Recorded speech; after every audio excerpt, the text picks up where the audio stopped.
The lesson. Oh, yeah. Prime, thanks very much for rolling through. Not a problem.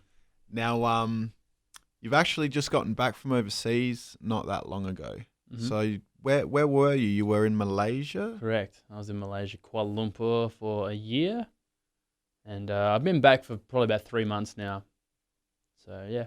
And can you talk a little bit about what you were doing over there? The reason I went over there in the first place is to study. I basically went to uni a few years ago at the age of 27. That was like my first experience of uni, and did pretty well and won a scholarship to go overseas.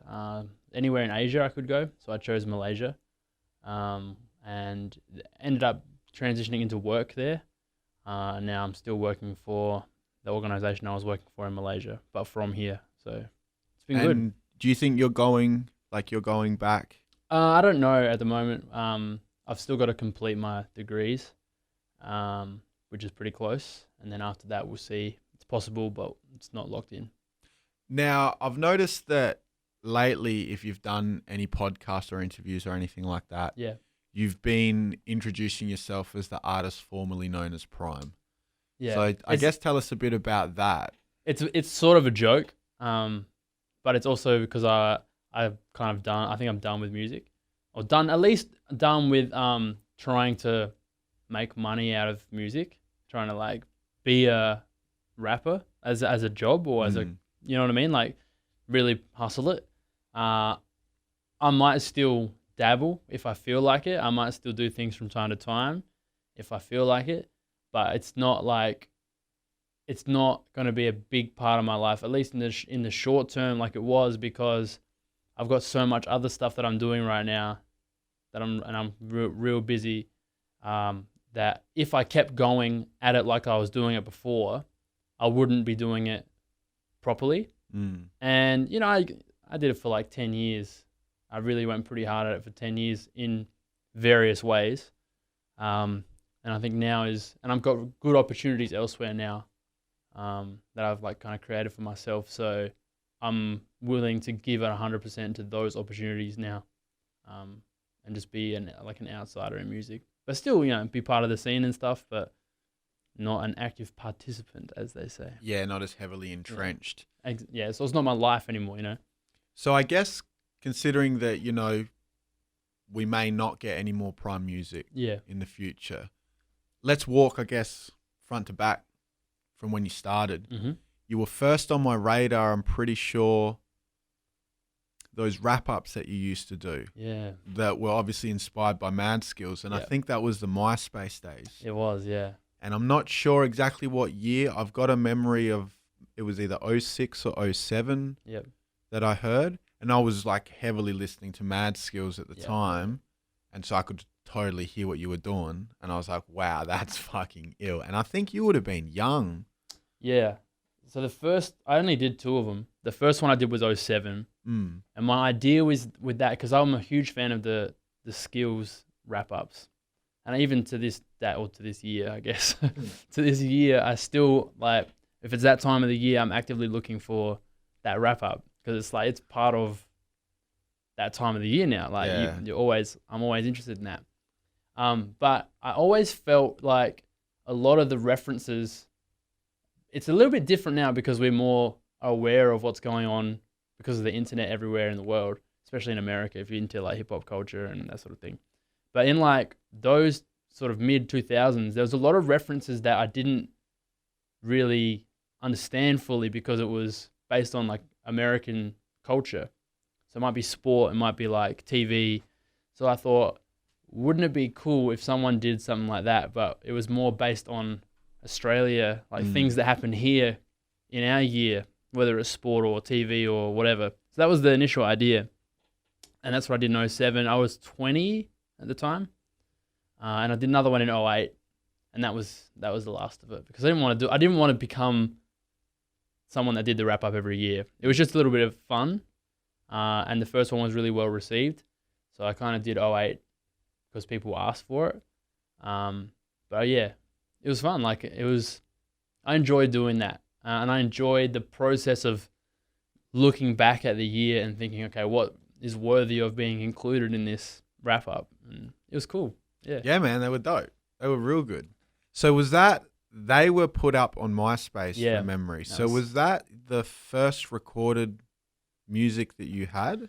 Nah, but it wasn't that far off. Actually, 07, yeah, so I'll explain it like this. In 06, was the first time I started battling.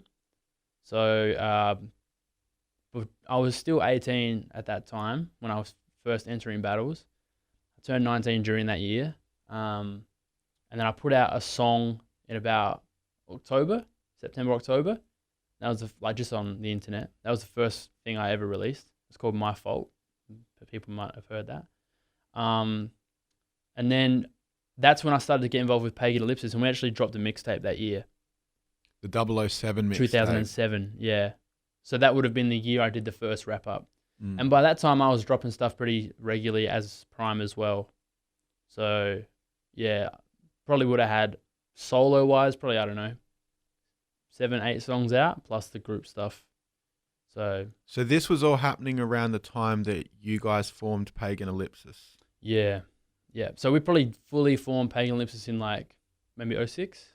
And then we dropped that mixtape in 07, which pretty much coincided with me and Purpose doing the WRCs. And that was kind of the idea, we could use this spotlight to get the music listened to. So, and then so obviously you've done the WRCs. Yep. You guys put out that release, and it was the one and only release under Pagen Elypsis, wasn't it? No. We did one album only. Yeah, that's what I mean. That was 2010. But you had mixtapes prior to that. We had 2 or 3 mixtapes prior to that. Yeah.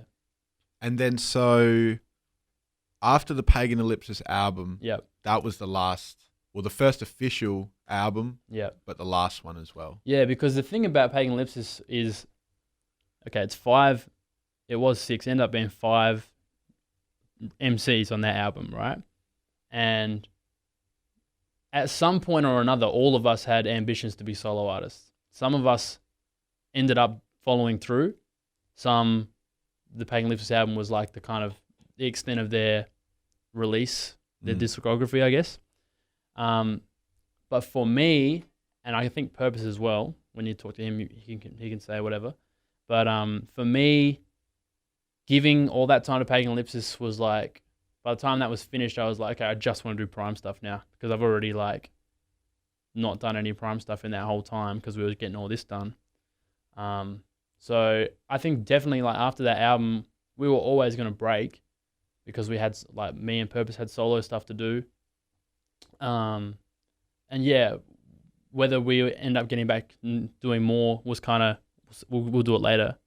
But then time makes things change, and by the time your solo stuff is out of the way, maybe not everyone is still wants to do that or still can do that or whatever. So yeah, it wasn't we'll do one album and stop. That wasn't the plan or anything, but it's just kind of how it worked out. So, and then so when you look at groups, a lot of the time, that's what happens.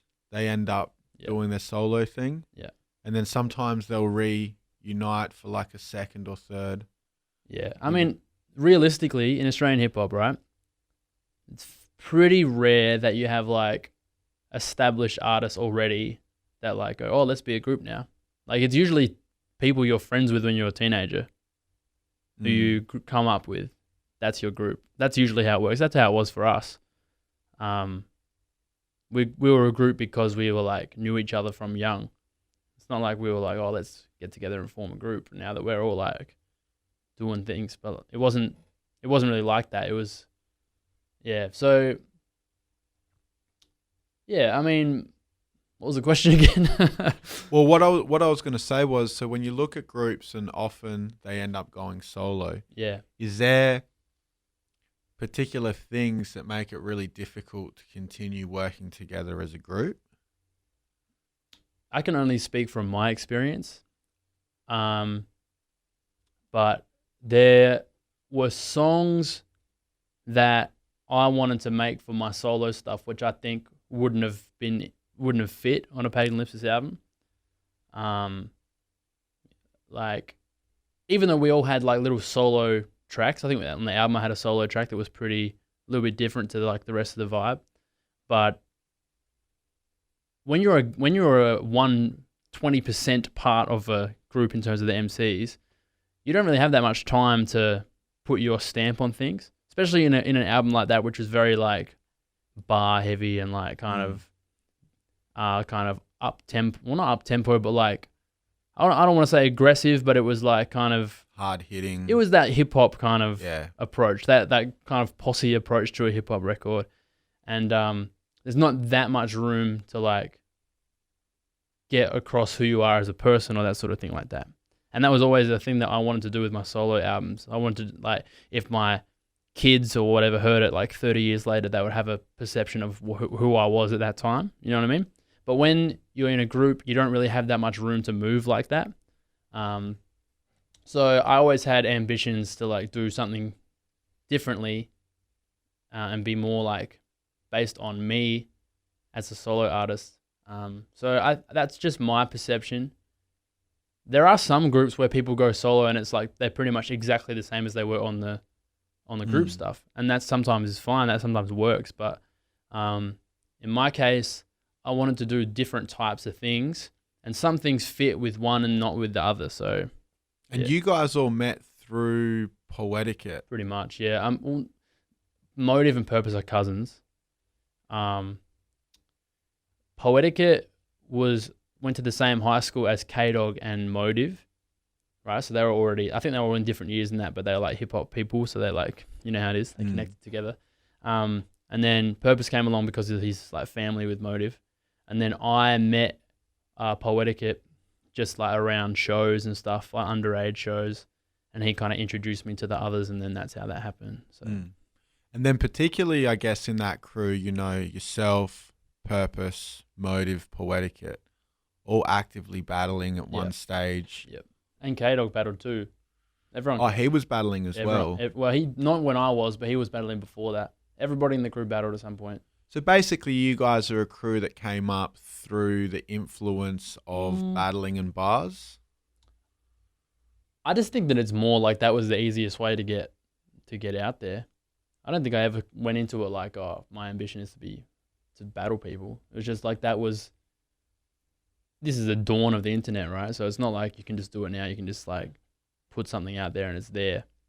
It's not dawn of the internet in terms of like internet existing, but the dawn of like people using it to like break music.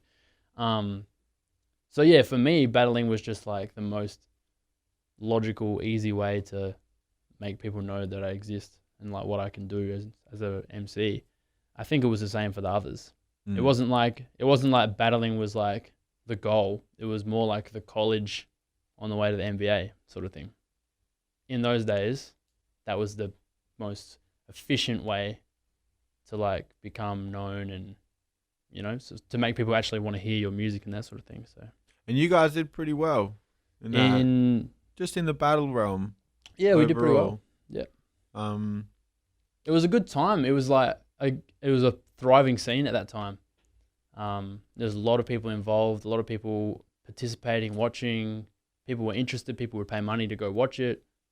That's why it was so effective as an artist that no one knew existed. You can go from no one knowing you exist, and then like maybe a few months later, everyone in that scene does. And that's like, that was the first step on the way.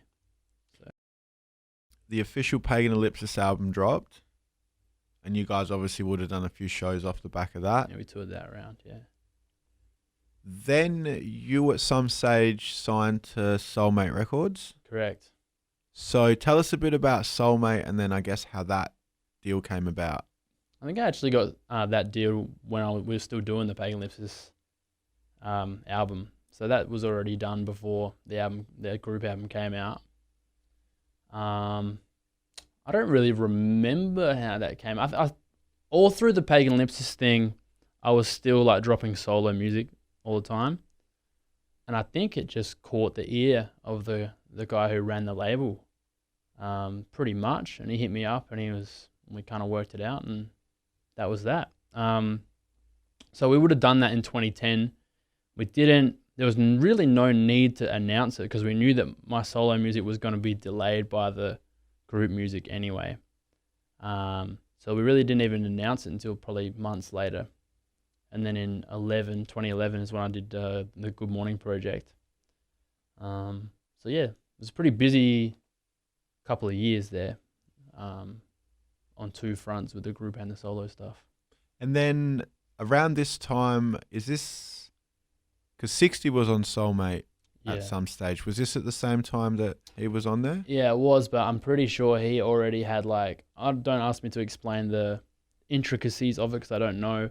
But he was also, it was like a deal where he was like on Soulmate and a major label as well at that time. So, and then after Good Morning, you had Sweetest Victory of All, and that would have been like 3-4 years later. 2014, yep. And that was on Soulmate as well. Correct. And then that was your final. That's the last music I had dropped, yeah. And I guess by the time you got to the end of that release, did you know that that was kind of it for you? Like, did you know by that stage? Nah, because that release was actually meant to be like followed up real quick. And there's lots of music for an album that was going to come out after that exists. But obviously the album never did. Yeah, like I think around that time is when other things started happening in my life. So it kind of got delayed. And then when I started getting real opportunities, which would have been end of 2015, that's when I was like, you know what? Maybe I need to chill. And it wasn't even until probably halfway through last year where I was like, okay, listen, it's actually going better without music than it was going with it. Because up until then, I was still dropping, I was still coming into fresh and still going on radio shows, dropping guest verses, that sort of thing. I was still involved a little bit.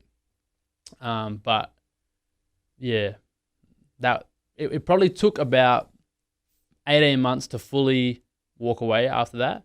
But I would say that even straight after that, I was less active as I was. So I was getting older. I had more stuff happening outside of music. So yeah. And then, so if you had something coming out straight after Sweetest Victory of All, but it never dropped, does that mean that you're just sitting on unreleased Prime? There's unreleased Prime, yeah. How much are we talking? I don't know, maybe 8 to 10 completed songs. Are you talking like mixed down, mastered? No, pretty much everything but. And then, so do you think that will ever see the light of day? I don't know. Honestly, I don't know, because I can understand that if people would want to hear it, but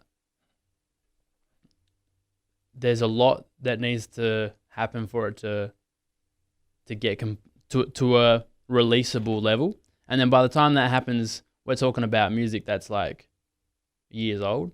So I'll give you an example, right? This is what could happen. T-Pain and Lil Wayne had this T-Wayne album, and it got like delayed, and they just dropped it for free 8 years later.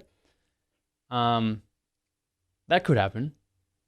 It could be a little time capsule, I guess, but I don't really have plans to. Just sitting there. I don't know. To be honest, I haven't really thought about it. Yeah. Now, when you, I guess, made the conscious decision to sort of, I guess leave it alone and focus on other things outside of music. Yeah. Was that a pretty easy decision to make by that stage? It totally was, because the thing is, I used to really think, especially in my early to mid 20s, I used to really think that rapping was the only thing that I was really good at. Well, not good at, but good to the point of it's out of the ordinary, I guess. And then as I got older and kind of did different things, I realized that those skills kind of apply to a whole lot of things. So, and things that are much more, things that I enjoy just as much, that are more rewarding in other ways. You know what I mean? So, more financially lucrative. At least more reliable financially. Yeah, music's tough, man, especially hip hop. I mean, I'm in a position now where I feel like if I if my work is of good enough quality and I work hard enough, I will be rewarded.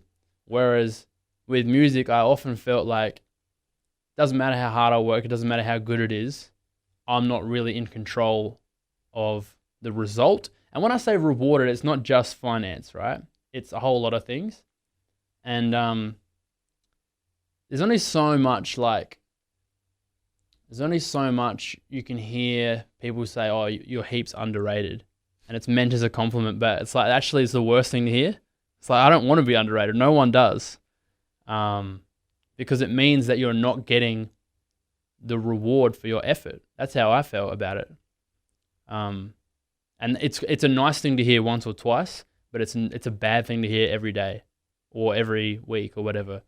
So if I can put it to you like that, if you went to your job every day and people were saying you're doing a great job, but at the end of the week, they're giving you like a fraction of what the other employees are getting, I don't think you'd stay in that job for that long. I don't want to look at hip hop like a job, because it's been so much more than that to me. But the rewards at this stage of my life just weren't there to keep putting all that time into it. So that's why I say if I do more stuff for music, it's going to be for pure fun. Like there's going to be no financial attachment even. I won't even sell it. I'll just put it out if I do. So yeah, just to like explain why that decision is what has happened, you know. And then so I guess on the topic of, you know, being I guess labeled or spoken of as an underrated MC. I mean, I agree. We gave you a Source magazine article. That's true. That was titled, I think it was like, "Is Prime one of the most underrated Australian MCs?" Yeah. Why, you know, if that is the case, why do you think that might be? I think if I'm being totally honest, well, first we've got to talk about like, what does it mean to be highly rated?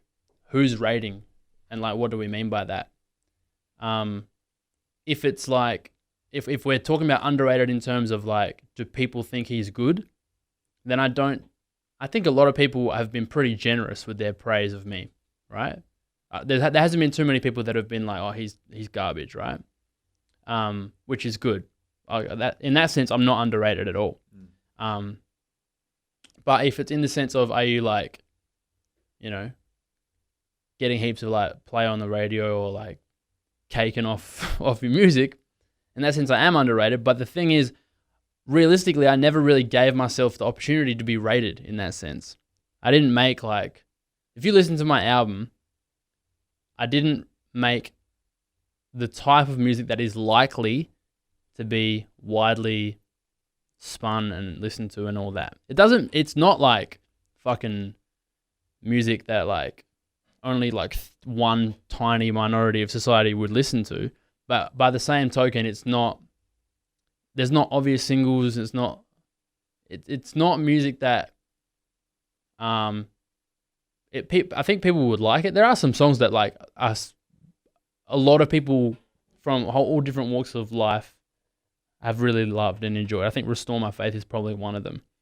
But if I'm asking, did I give myself the best opportunity to be accepted in the forums that are going to make you highly rated, like we're saying? Then the answer is no. And the thing is, I was aware of that at the time. So I'm not complaining, and I never was, about how the result, because I knew what the result would be anyway. But I think when I was younger, I thought that I can just, if it's good enough, like what does that even mean in music? It's completely subjective. Then everything will work out. If I keep doing exactly how I want to do it, everything will work out. But it doesn't really work out like that. So then I guess if you could have played it differently, would you have played it any differently? Nah, I don't think I would have, because I would have done things differently, but not in terms of the actual things that you hear on the album. I would have done different things at different times. I would have approached things differently with some people at different times. I would have made some financial decisions better, But in terms of the actual music I put out, I guess there would be some things, because if you do listen to your old music, you do hear things and think, I mean, everyone does that. If I listen to music I made 6-7 years ago, I'm going to hear things and think, oh, I wish I should have said that different or recorded that different or whatever. But when you come down to the actual content of the CD, more or less, I would keep it the same. That's because that's who I was at that time, right? And you remember I said what I said earlier about there's always had this idea of like maybe your kids will listen to this one day or whatever, or after you're dead, this is the record of you that exists in the world. I didn't want it to be anything but who I was at that age of my life. Actually, remember that After Hours Heroes Turf album had that song Forever and a Day? And that was the general idea, like this, what I'm doing now, what I'm putting on this track keeps me alive forever. And I was conscious of that, so I wanted it to be accurate. I didn't want it to be embellished or, you know what I mean? I want it to be as true in terms of how I felt as possible. So sometimes when I do listen to old stuff, I'll be like, wow, like it'll take me back to how I felt at that time because it's true. So in that sense, I'm really happy with the music I put out. But I would do some things differently, kind of off the field, if you know what I mean. Yeah. Yeah. One thing that I find with your music, and part of the reason why I really enjoy it, is because, you know, you have to sort of listen in order to understand what's been said, and you might have to listen to it a few times, you know, because you don't catch everything, because there's, you know, metaphors, similes, and all sorts of punches in there. So I guess you got to have some level of either interest or some might say intelligence in order to understand. Do you reckon when it comes to trying to play the game, quote unquote, that can work against you, particularly in the climate that we're in at the moment?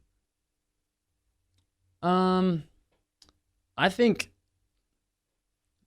all right, I think there's a real skill in being able to say something complex or something that's not a basic idea, but delivering it in a way that's understandable by everybody, right? I think sometimes in hip hop, people get a little bit too caught up in wanting to be kind of wanting it to be bars so much that it becomes something that the average person wouldn't even understand what you're talking about. So I always try to, even if I'm putting a lot of kind of sauce on it in terms of I might have like a metaphor in there, it might be like a little double meaning in there. I wanted the general idea of it to still be completely understandable to someone who's never listened to hip hop in their life, right? But I also wanted to reward somebody that did go back and listen to it 100 times. I wanted them to hear something the 100th time they didn't hear before. So I was trying to do both. So to answer your question, I don't think that it is a negative if you are good lyrically, right? It is a negative if you are not understandable lyrically, right? So look at Kendrick, right? Kendrick is one of the most popular artists in the world among hip-hop fans and people who the only hip-hop they listen to is Kendrick Lamar. There would be millions of people that exist in that bracket. Now, there are things that Kendrick Lamar is saying that they don't understand, but the general story he's trying to tell, I think most people are receptive of. And if they don't get it, they still enjoy the song anyway. So I think the really great MCs can appeal to both groups of people. So I don't think it's a disadvantage to be good lyrically. If you're asking, are people that are good lyrically valued? Not always, but I don't think they ever have always been. I think every era of hip hop has had, with varying levels, right? Artists have existed that haven't been great lyricists. And again, it goes back to who is making that decision. Are we talking about from the hip hop community or outsiders that listen to hip hop? So I think that the more things change, in some ways, the more they stay the same. It just sounds a little bit different. So yeah, this is a topic that I could talk about a lot because I think about this a lot. I've always been a lover of the way people craft their lyrics. So this is something that I've always been interested in, and I think about this a lot. But having said that, like, there are some artists that people will consider to be like basic or, you know, simple, but actually there is a little bit more going on there.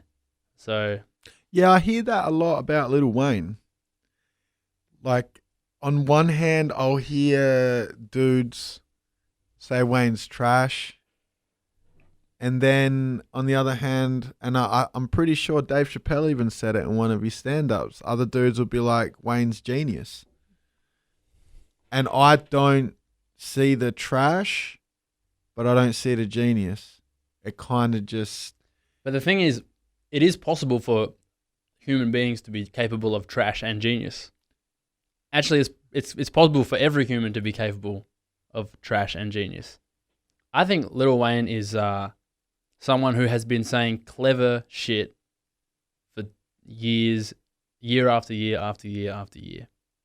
Doesn't mean that every verse he's ever had is punchline after punchline fire, right?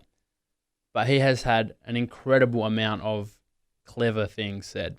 If you look at him from like probably 04 to 09, that's a pretty incredible catalog.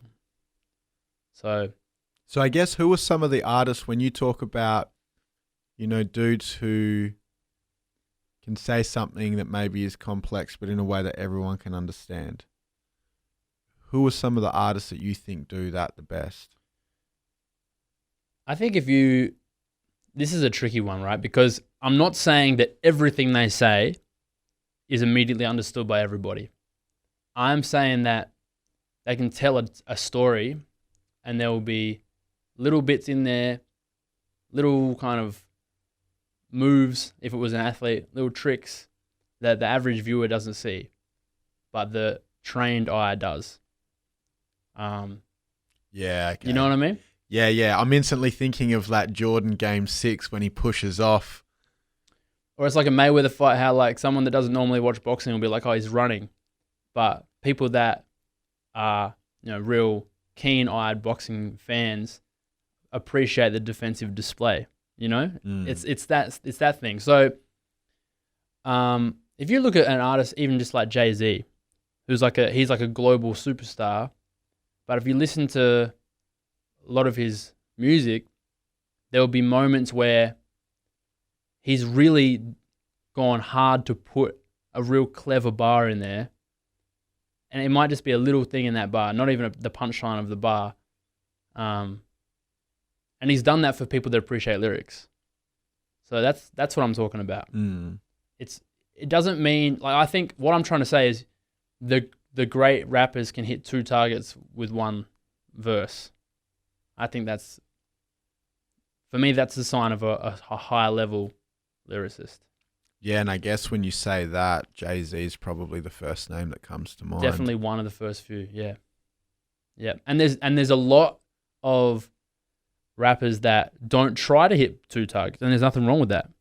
Most rappers probably don't, on one side or the other. But I think there's an elite few that can hit both with the same words.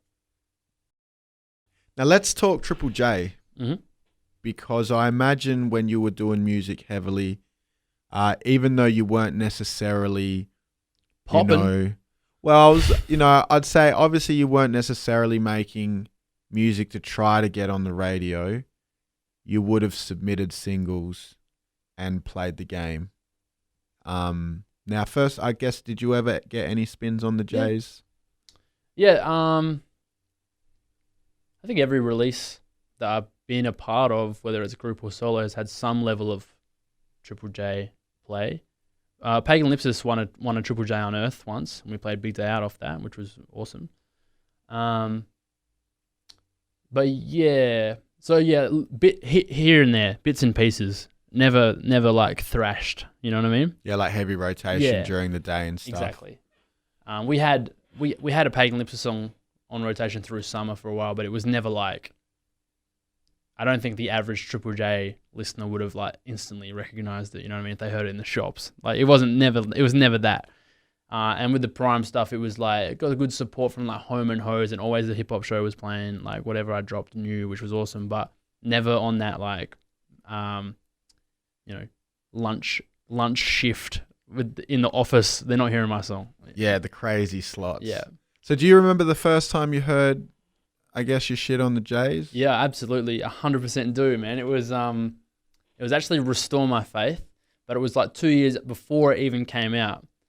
So what happened is I had a friend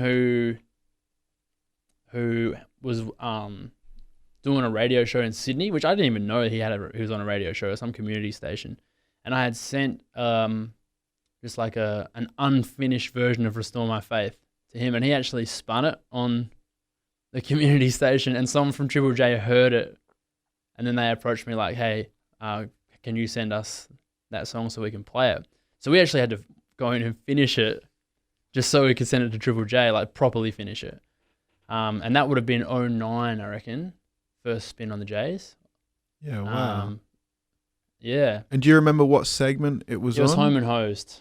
And I remember like being excited about that, like, because in SA we were like 30 minutes behind.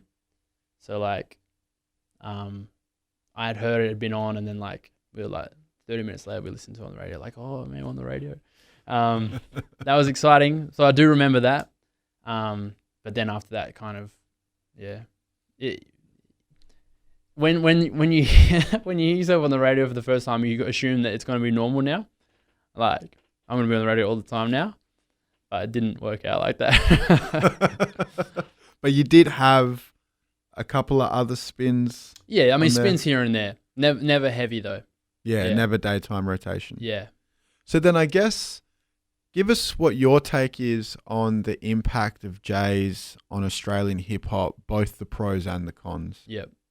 Well, it's without doubt, it's a massive thing for not just hip-hop, for every genre of music. And it's because there's only one of them. If we had like 20 other stations that were like Triple J, then all of the criticism that is thrown at Triple J wouldn't exist, right? Because the thing about Triple J that people criticize is like, it stems from what they don't play rather than what they do, I think. And a lot of the time it's from artists or people that are fans of artists that aren't getting played. Or, you know what I mean? Or they hear something a lot and they think, well, the music I like is better than that. Why isn't that not getting played? Or an artist thinking, well, I put all this time and money and effort into making this really good album that's not getting played. I think if we had more stations that weren't on that kind of, normal pop music, major label, Taylor Swift, if we had more stations that existed outside of that world with listenership like Triple J has, we would have very few complaints, I think, because there would be more spots, there'd be more opportunities. I think the other thing in Australia is, and this may have changed because I've been away, so I'm not sure. I feel like in the late 2000s, I was getting a lot of hip hop from blogs in America, and I think a lot of people were. And people were kind of blowing up off blogs. There would be dudes that would like be on Two Dope Boys and Nah Right and that sort of thing, and that would be how they'd kind of be exposed to the world. Whereas here, it was like, if you wanted realistically to start making good money from music, Triple J was the one and only opportunity to do that, unless you're Cursor. And that's why Cursor is deserving of like any like respect or accolades that you can give him, because he has done something that is pretty much impossible in Australia. I can't really think of too many that have done. Actually, it's a little bit different now because now people have like, people are using the internet a lot more effectively now. But he was the first one to do it at that level for sure. So yeah, I can understand people having issues with Triple J, but I think they need to realize that the biggest issue is there's only one of them. If there was 10, even if there was 4, if 3, there's too many people making music to all be on Triple J. There's too many people that are good at making music to all be on Triple J. So I don't know, man. It's almost like this. It's someone working in an office, or you go to a restaurant and they're clearly understaffed, but you're like, "Yo, waiter, where is my like?" It's not actually the waiter's fault. There's just too much to do, and I think sometimes that's the issue. Like, it's too. I think for the most part they do a pretty reasonable job. There's obviously music that I don't like on Triple J because I don't like all music. There's gonna be music I don't like, whether it's on there like, yeah. I think the people that are involved that I've met from Triple J are genuinely, most of them are genuinely like, they care about music and stuff. Like you look at How as well. How is incredibly passionate about helping artists get shine. He invited me into the studio when I did Sweetest Victory of All, like in Sydney. Like that was a big deal for me. That was a big audience for me. And I think for the most part, while I can understand people criticizing, I think people need to realize that they've been a source for good a lot more than a source for bad. I think what I will say is in hip hop, and again, I'm going to go back a little bit. I think in hip hop, I always had this idea that the hip hop community or the hip hop scene decided at some level, collectively, who were the sort of the big ones in the hip hop scene. So you look back to like 2002, 2003, and you look at like Hilltop Hoods and Lyrical Commission and that sort of thing. They were kind of the leaders of the scene in a lot of ways, and it was the hip hop scene that elected them to that position. I feel like what has happened since hip hop has got bigger and bigger and more popular is now I'm not sure if hip hop is in a position to elect its own leaders anymore. And that is a difficult thing. But it's also good in some ways because it's so much more open now. And there's so many more people from Australia, wider Australia, that are participating and bringing there's a lot of immigrants or people that weren't born in Australia or people that don't sound like everyone did before that are telling their story. And I think that is good. But it's also different to how it was. So I'm not sure if I'm still talking about Triple J or anything, but it's definitely changed a lot since I became involved. And a lot of it's really good. Most of it's really good. But there are some things that are hard to like let go of, I guess. Especially when it's like something that you were such a part of. But as a outsider now, as someone who can just enjoy the music, I think it's awesome right now. Because there are different types of things, there are different sounds you can choose. But whether everyone is going to get to the mainstream audience that Triple J provides, then they're not all going to. Now you mentioned Cursor, and obviously, the most amazing thing I guess about him as an artist is that he's managed to do what he wants to do and build a career and what appears to be one of the most successful in Oz rap at the moment without, the push of mainstream radio. And I think like the biggest news at the moment is that he announced he's got a new collab joint with Future and Young Buck. Now, when I read that, the first thing I thought was, is that arguably the biggest Australian-US collab in Australian hip-hop history? It's a good question. It's actually not. I think they're all guests on the track. It's Ghost in the Room. He's a producer. I have worked with him before. It's his track, and they're all guests on it. But yeah, obviously still a Australia-US collabo. As far as it's the biggest, I don't know, man. We've had some pretty big ones. We had Bliss and Esso with Nas.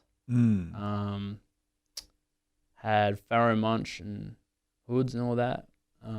There's been some big ones. As far as like current artists, pretty big, man. It's pretty big. Future, man. Like when Bliss and Esso collabed with Nas, Nas wasn't at the peak of his career. But he's still a legend, though. Don't get me wrong. Like, I listen to Nas more than Future. But if you're sort of talking like current, Curse's like currently one of the most popping in Oz. It's crazy, man. Like, I remember I used to... Because it wasn't that many Australia-US collabos back in the day. I remember when, like, Self-Titled was on... with Lyrical Commission on Turntable Jedi. See, and that's dope. See, I love that shit. Yeah. But that was like, I was like, whoa, man, Self-Titled was on like, and I remember Chino XL was on Nodfather as well. And I was like, because I was a pretty big Chino XL fan when I was a teenager, I was like, wow, that's pretty crazy. But now it's like next level. It's like, you know, like current, like massive artists. It's pretty interesting, man. Whether it's the biggest, I don't know. What are we measuring on? It probably is. It's probably pretty close. I guess when I ask the question, I'm measuring it on just popularity and hype and just wow factor. You know, like when I seen it, I was just like, and Young Buck, who is OG unit. It's a jaw-dropping thing to see, hey. Like when I first saw it as well, I was like, oh, wow. Yeah, it's big, man. It's good. Now, one of the things that you mentioned is how hip-hop in Australia has opened up to a wider audience now. And there was a piece SBS Viceland put out where, I mean, I don't really know exactly how to say what they were trying to do, but they basically shat on a lot of dudes. And it seems as if, like, they used certain dudes to shit on other dudes, you know? Like, I'm not even sure if the guys that were being interviewed really knew how their pieces were going to be used and edited and that. I agree. Yeah, I was overseas when that came out. I was living overseas when that came out. But so my initial exposure to it was just everyone like going crazy about it on the internet, or like people I've been friends with in the industry and everything like that. So eventually, I'm a bit like you, man. I waited a little bit and then I got into it. And yeah, I mean,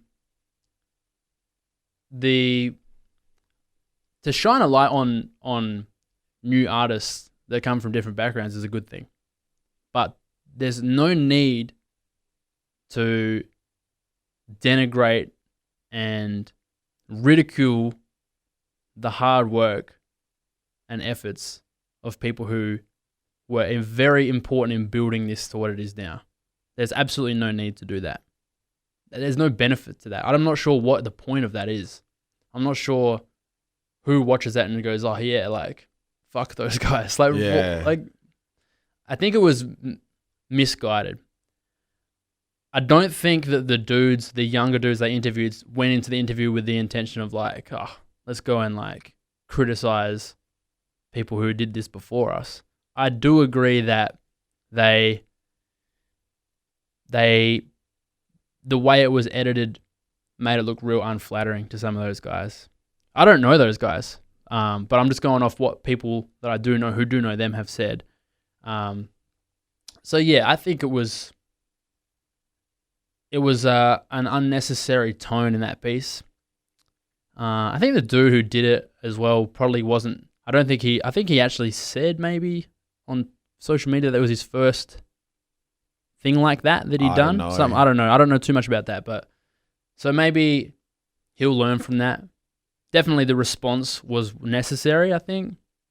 Some of the people who were criticized responded really well and spoke up for themselves really well. Yeah, look, I don't think there's too many people that have seen that thought it was, too many people from inside hip-hop that have seen that and thought it was, an even-handed or fair explainer or report of what hip-hop in this country has traditionally been. There was like even a mention that, or implication that Australian hip-hop fans are racist. Like, Yeah, when I spoke to Fundamentals, Tucker pointed that out. Like, I can't remember the whole piece. I was just more Look, man, I haven't like, seen it for a while, but he says something. He's kind of taking the piss out of a typical Australian hip hop fan, and says something about I don't like you if you're not white or something like that. There's a little bit of that there. That's real, because I'll tell you right now, Australian hip hop has always been a multicultural place, always, and Australian hip hop has introduced me to people of like so many wide ranges of cultures that I wouldn't have known without it. So Australian hip hop for me has always just been a meeting place for people that are passionate about music, and it hasn't been ever a place where someone will be rejected because of who they are or anything like that, or where they're from, or so. Yeah. When I say that it was more closed, I don't want to use the word closed. It wasn't like you couldn't be a part of it. It's just, I think it's more a reflection of society. Like, society has changed and it's being represented in hip hop, which is like what we want. But yeah, as far as that piece, I mean, I wasn't like sitting there angry about it, but I just thought it wasn't good. yeah, it's trash. It was. Now, I wanted to ask you about, I guess, some of your favorite artists, both Australian and US, maybe / UK. Mm-hmm. And also, I guess, dudes who were a big influence. Yes. And then dudes who, I guess, now that you're just, more of an outsider, who you're just a fan of. Yep. All right.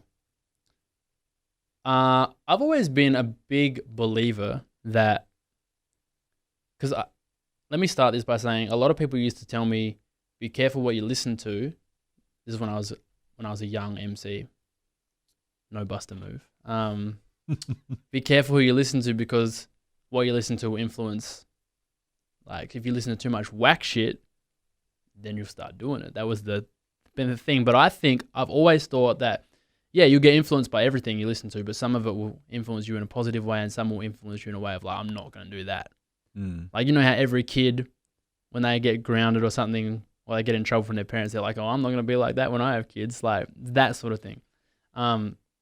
So I've always listened to heaps of different artists, and there are some artists that I've taken little bits of what they do, and that's opened up my brain to be able to do other things. So, I've never been like, oh, here's my top 5. Like, I just don't have one, right? Because there are so many artists that I like have been obsessed with at one point in time or another. As far as artists that I've taken things from, and people that listen to my music may kind of get this, I'll tell you a few that aren't like massive stars that I've like been hell influenced by. Wordsworth, EMC, yeah. Massive fan when I was a teenager. The multi-style that he did, the kind of the perfect way words rhyme, the way words rhyme perfectly in multis but sit together perfectly, like they accompany each other perfectly in terms of subject matter as well as rhyming perfectly. That was a big thing for me. Kairino, in terms of like storytelling, thinking about things from an abstract point of view, taking the role of someone else that's not him and telling their story. Who else? Definitely influenced by Joe Budden in terms of the willingness to put everything that you actually are feeling into those lyrics, regardless of whether it's a good idea to publicly expose that or not. That's definitely something that I got. In terms of Australian MCs, especially when I was younger and I was like really kind of a sponge for everything, Pressure was a massive icon, I guess, for me. Just in terms of like the pure consistency of like punchlines, but it was never like, he was never just setting up for the punchline. It would be like everything would be written in a perfect kind of rhythmic way, but it would also have a punchline. And he was so consistent as well. Definitely when I was younger, especially, and like, don't get me wrong, he still continues to kill shit to this day, but I would like always listen for like the pressure verse on something. If there was like, you know, those big certified posse tracks, I would always be like aching for the pressure verse to see how he did it. Yeah, I mean, there's so many. You take things from different artists. As far as now, what do you mean, like who's on my Spotify, or who do I rate as an MC? Or yeah, like just who's, I guess a bit of both. Yeah. You know, I've been listening to a lot of grime in the last couple of years, because I think that is like still a thing where bars are really put on a pedestal.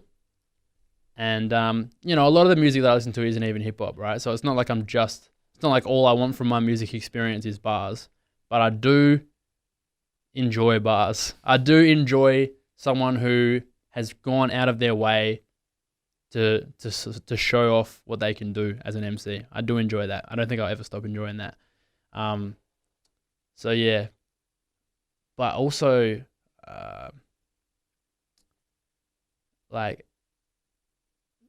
I'm a big fan of Klaz as well from Adelaide, if we're talking about Australian artists, because again, he can, what I said before about hitting 2 targets, I think he can do that. I think he's, if you are with people that don't listen, or even if they do, even if they're not like hardcore hip hop people, they will really enjoy it. But if you're listening for the lyrics, you can get something out of that too. But yeah, I'll be honest, like if you look at my Spotify, the last like 100 songs I've added, probably like 15 hip hop. Yeah. It's always been like that to an extent. I don't know, maybe it's because I'm not writing bars. I'm less kind of into them. But I still am into them, but it's not like it plays a smaller part in my musical diet than it did before. So, but I think that's healthy. And yeah, I think when you get older as well, you branch out into different stuff. I'm more interested in other stuff, so. The lesson. Oh yeah.